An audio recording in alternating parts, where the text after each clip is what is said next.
Hello everyone, this is Hoda Ganji. In the last video, we created the surface of a wavy water using Sandbox. In this video, we are going to create the topography using Sandbox. And again, if you don't have the Sandbox tools, which looks like this, just right click here and you can bring it back. So let's say I have a topography in DWG. I want to actually import it. So this is my topography file. I know it's in meters. So you can go with model units, which is in meters, or you can change it to other units from here. I'm going to leave it on model units, which is meters, because both the SketchUp file and the DWG file are in meters. So close, okay. Now this is the topography, and you can use from contours. First you need to select the contour and then click on it, but if it's in a group, this is gonna happen. It says that you must select the contours first. So I'm gonna double click here so this group opens, because whenever you import DWG, is gonna be a group, and I'm gonna select all of them and create from contours. Here at the bottom it shows that it's loading. It's just gonna take some time. So I'm going to click here so the group closes. This is now in a set of groups. We can assign materials. Maybe we can go to, let's go to landscape, fencing and vegetation, and I want to go with some kind of grass, assign it, and that's good. I know this is a very big landscape file, and we just want to put our house around here. Maybe it's located around the sea or something, so I want to move this over there, and of course I need to also move it down. So I'm gonna move it down so it's gonna be on face here. So this is not quite flat as you see here, and I would suggest maybe in this case you can figure out where you want the building to be on your DWG file. Adjust the DWG file layer so it's going to be flat in this area, and then import your file. But I'm just going to go on with this one. Let's say maybe there is also a lake or a sea or something around here. So I want to create a little bit of a water here, so when we look at this project from this side, it seems like we are looking at it from the water, so it's gonna give it a little bit of a surrounding. Maybe I can go to the top view. I want to use the Sandbox tool again, this one from scratch, and this one I want to go with a larger grid spacing, maybe every 10 meters, and I want to draw a rectangle around here, not too big because it's gonna make the file heavy. Just covering a little bit of space here. Or maybe I should have changed the length, so I'm gonna start again, and instead of 10 I want to assign 5. 10 is like maybe too big. This is now better. So this is gonna be the surface of the water here. I want to hide the topography and remove the hidden objects. Now I would like to ungroup this or explode it. And now we can select some surfaces, go with the smooth icon here. I want to change the radius or leave it on 10, move it a little bit down here, hit a space, select this area, smooth, move it a little bit up here, and then we can actually go with the same icon, and I'm going to reduce the radius to maybe 5. Space, select smaller surfaces, smooth again. 5 is good, I'll go with 5.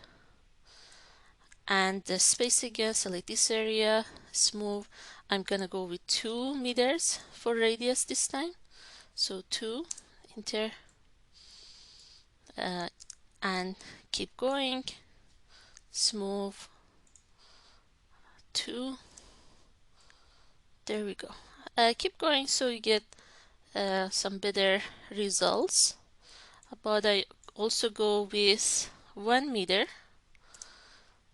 and make some waves around here. Let me do it again. Okay. And you can keep going. Maybe I exaggerated a little bit too much around here.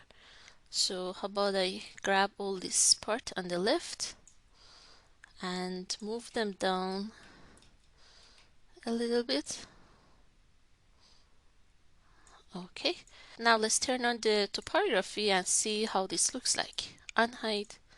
There we go. And maybe I can move this a little bit up. Actually, before doing that, I need to first soften the edges here. And then I want to make a group. Also, maybe I could assign material, water, and maybe I can go with one of these dark blue or deep waters around here. And we can feel free to change the opacity if you feel like it.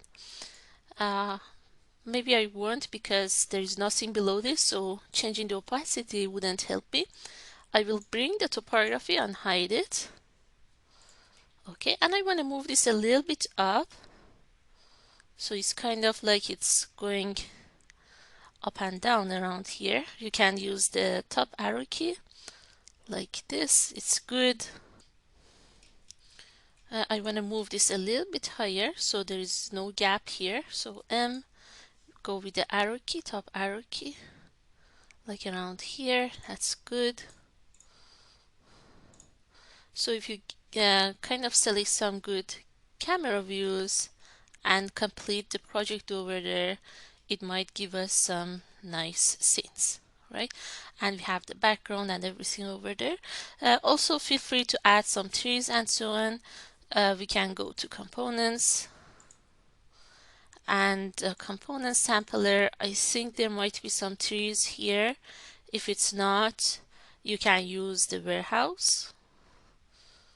Not that one, not this one. I don't want an evergreen. So let's go to the 3D warehouse. You can search for trees. And again, make sure that the size of the file that you select is small. 1 meg is good, but let's see if there are some even smaller files. This is 3 meg. Actually, I can filter the size of the file here. So I want to move it over here between 0 to 2 megs. So this one is 1 meg or between 0 to 1 megabyte. Okay, so we only have these few files. This one is only 147. That's good. So depending on where you consider the project, you might use different trees. Maybe I'll just go with this one. Download, and it's gonna load it directly into the project. Yes, let's do that. And I'm gonna just put a couple of them here. Let's see if it looks good. Yeah, I'm gonna go to the top view, grab this tree, M, and control. We can copy that maybe several times.